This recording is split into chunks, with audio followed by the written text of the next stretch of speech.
Hello and welcome to Not Your Typical Sunday School from St. Mark's Episcopal Church in LaGrange, Georgia. My name is Alan Pruitt and I am the rector here at this church, and I'm delighted that you've joined us for our lesson today. Today we are going to examine a reading from the book of the prophet Isaiah, chapter 40, verses 1 through 11. Every week we engage Scripture through the lens of three questions. Who is God? Who are we? And what is God inviting or challenging us to do in this reading? I will explore the reading through those three questions, but first, let me do the reading for you. Comfort, O comfort my people, says your God. Speak tenderly to Jerusalem and cry to her that she has served her term, that her penalty is paid, that she has received from the Lord's hand double for all her sins. A voice cries out, in the wilderness prepare the way of the Lord. Make straight in the desert a highway for our God. Every valley shall be lifted up, and every mountain and hill be made low. The uneven ground shall become level, and the rough places a plain. Then the glory of the Lord shall be revealed, and all the people shall see it together. For the mouth of the Lord has spoken. A voice says, cry out. And I said, what shall I cry? All people are grass. Their constancy is like the flower of the field. The grass withers, the flower fades. When the breath of the Lord blows upon it, surely the people are grass. The grass withers, the flower fades, but the word of the Lord will stand forever. Get you up to a high mountain, O Zion, herald of good tidings. Lift up your voice with strength, O Jerusalem, herald of good tidings. Lift it up. Do not fear. Say to the cities of Judah, here is your God. See, the Lord comes. He comes with might, and his arm rules for him. His reward is with him, and his recompense before him. He will feed his flock like a shepherd. He will gather the lambs in his arms, and carry them in his bosom, and gently lead the mother sheep. This reading from Isaiah is the basis for one of my favorite Advent hymns. Comfort, comfort ye my people. Not singing this hymn is going to be one of the things that I missed most about church during the pandemic. I feel like we'll be back to in-person worship and hopefully singing before next Advent. And if that's the case, I may just have to order this hymn up on one of our first Sundays back. Or maybe for all 4 Sundays of Advent. Comfort, comfort ye my people, the hymn says. Speak ye peace, thus saith our God. Comfort those who sit in darkness, mourning neath their sorrow's load. Speak ye to Jerusalem of the peace that waits for them. Tell her that her sins I cover, and her warfare now is over. That's a message we need to hear all the time. Maybe I won't even wait till Advent next year to order up this hymn. Comfort those who sit in darkness. Comfort those who mourn beneath the load of their sorrow. Speak peace to those people. These are the words of God. And so we can trust that they are true, which means we can trust that there are words of peace for situations like this. We can trust that there is comfort and light for our pain and our darkness. It's no wonder this reading comes up during Advent. This is the second Sunday of Advent, and so the second Sunday of waiting. The second Sunday of preparing.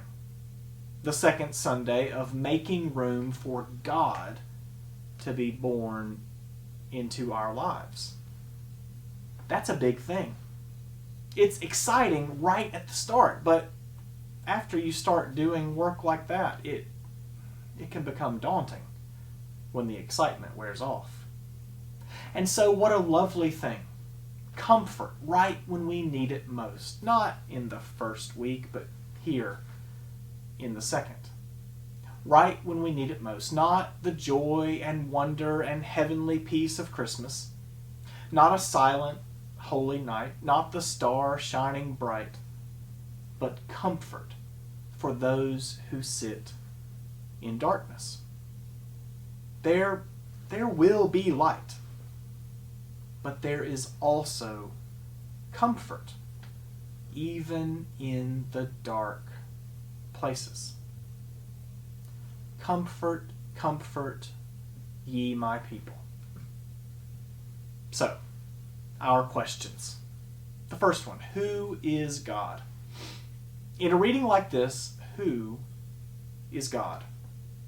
God is the one who speaks words of comfort. Comfort, O comfort my people, says your God.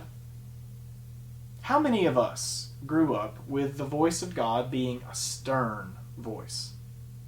How many of us heard the voice of God as thunder? Nothing wrong with thunder, but that cannot be all that God is.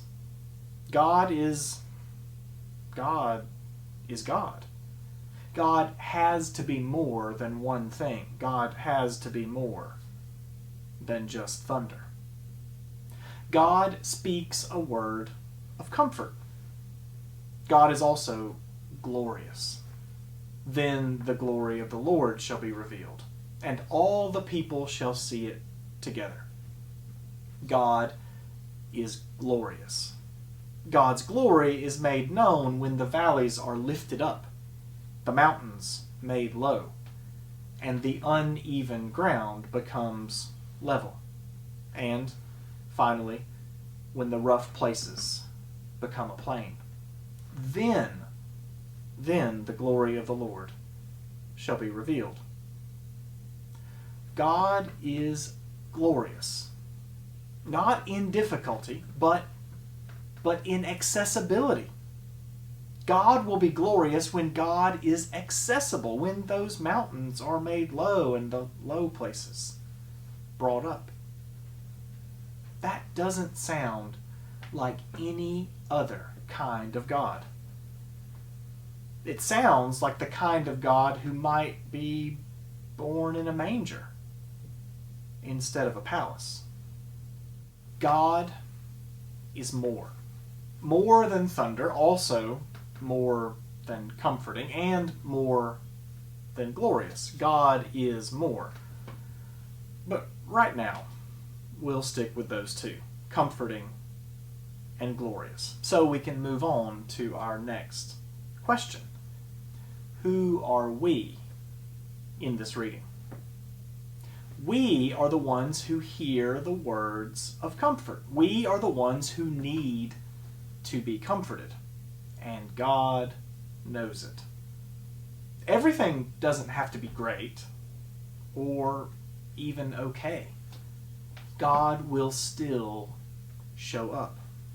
God speaks words of comfort, which means God shows up when we are uncomfortable, or worse. We are the ones who need words of comfort. We are the ones who don't have to be okay for God to show up in our lives. That seems simple enough, so our last question. What is God inviting us to do in this reading? Well, what happens when you hear the words? We hear the words of comfort, and so God's invitation to us seems joined with the words of comfort. What happens when you hear the words?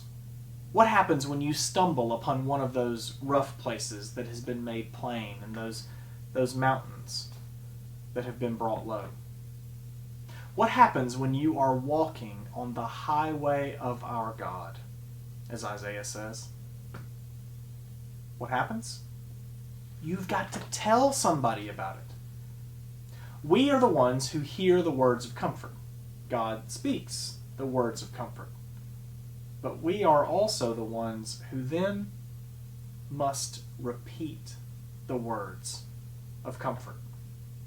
God is inviting us to repeat those words, those comforting words, to repeat, to tell the story. God is inviting us to use our voice. A voice cries out, Isaiah says, a voice cries out, "In the wilderness prepare the way of the Lord. Make straight in the desert a highway for our God." What do you think? Does your eye focus somewhere else when you read this passage? And what would you do with that piece in the middle? The piece I skipped right over. All people are grass.